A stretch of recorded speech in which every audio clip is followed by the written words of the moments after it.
Hi, it's Paula Harris, and today is Wisdom Wednesday. So most mornings, Bill and I do walks and talks, and we walk along the beach or the waterfront where we live. And this morning, he had a really interesting observation for me.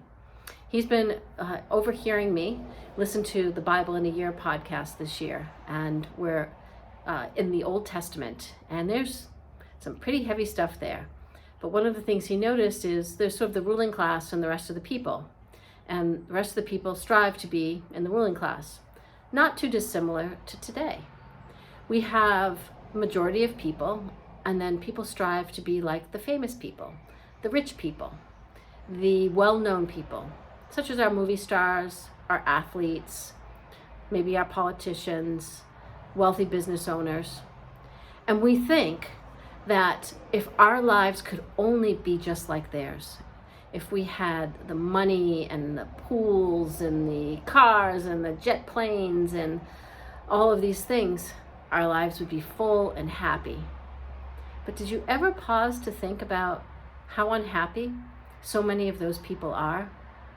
Years ago, I babysat for an NBA player's family, and Bill brought this up again this morning. He said, I only went to eat out with you guys one time.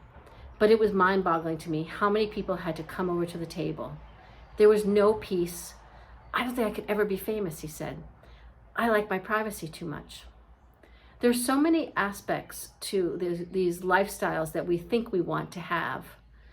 But in reality, if we really lived that way, we wouldn't be happy. If you lost all your privacy, if you were always second guessing who was friending you because they only wanted to be friends with you to have access to your money and your fame, you would always be on guard. That's why we see so many of these people turn to alcohol and drugs, or even worse, they take their own lives or suffer from really serious depression. So pause and think about all the blessings that you do have in your life. Count them, and maybe what you're striving for is really an empty shell of what you already have. And that's another Wisdom Wednesday.